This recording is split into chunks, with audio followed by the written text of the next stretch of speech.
High everyone, how are you? Welcome to my YouTube channel. আমরা আমাদের প্রয়োজনীয় কাজের জন্য টেলিগ্রাম অ্যাপসটি ইনস্টল করে থাকি। টেলিগ্রাম অ্যাপসের মাধ্যমে চাকরির যেমন খোঁজখবর নেওয়া যায় বিভিন্ন গ্রুপ তৈরি করে, তেমনভাবে গ্রুপ তৈরি করে ফ্রেন্ডদের সঙ্গে কমিউনিকেশনও করা যায়। পারিবারিক গ্রুপ থাকতে পারে, ফ্যামিলি দিক থেকে গ্রুপ তৈরি করা যায়, ভাই বোনদের গ্রুপ তৈরি করা যায়। এছাড়াও চাকরির বিভিন্ন গ্রুপ আছে, সেখানে আমরা চাকরির জন্য খুঁজে থাকি।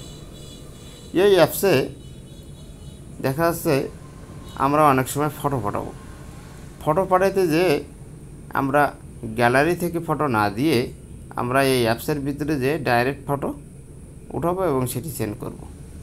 এরকম সমস্যা এটি পাঠানোর সময় একটি সমস্যা আমরা ফেস হই, সেটি হচ্ছে দেখা যাচ্ছে ক্যামেরার সঙ্গে টেলিগ্রাম অ্যাপসের অ্যাক্সেস পারমিশন নাই। তো অ্যাক্সেস পারমিশন বা অ্যাক্সেস কীভাবে দিবেন আজকের ভিডিওতে সেটি আপনাদেরকে দেখিয়ে দেব।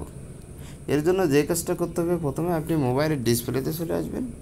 আসার পরে এরকম একটি সেটিং আইকন পাবেন, এর উপরে ক্লিক করে দেবেন। এখানে ক্লিক করার পরে আপনি উপরের দিকে দেখবেন যে সার্চ অপশন আছে, এখানে টাইপ করবেন ম্যানেজ অ্যাপস।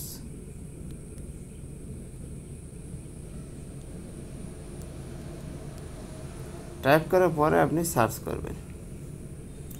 উপরের দিকে দেখবেন যে ম্যানেজ অ্যাপসের যে আইকন সেটি রেড হয়ে থাকবে, এর উপরে ক্লিক করে দেবেন। ক্লিক করার পরে ঠিক এরকম ইন্টারফেস চলে আসবে। এখান থেকে স্ক্রল ডাউন করবেন। স্ক্রল ডাউন করে আপনার প্রয়োজনীয় যে অ্যাপস দরকার সেটি খুঁজে বের করবেন। আমার যেহেতু টেলিগ্রাম অ্যাপসটি দরকার, আমি টেলিগ্রাম অ্যাপসটি খুঁজে পেয়ে গেলাম, এখানে ক্লিক করে দিলাম। অ্যাপস পারমিশন যে অপশানটা আছে, অ্যাপস পারমিশন অপশানে ক্লিক করতে হবে। ক্লিক করার পরে এখানে আমি দেখব ক্যামেরা একটি অপশান আছে, এই ক্যামেরা অপশানটি নট অ্যালাউ আছে, এটা আমি এটি অ্যালাউ করে দেব।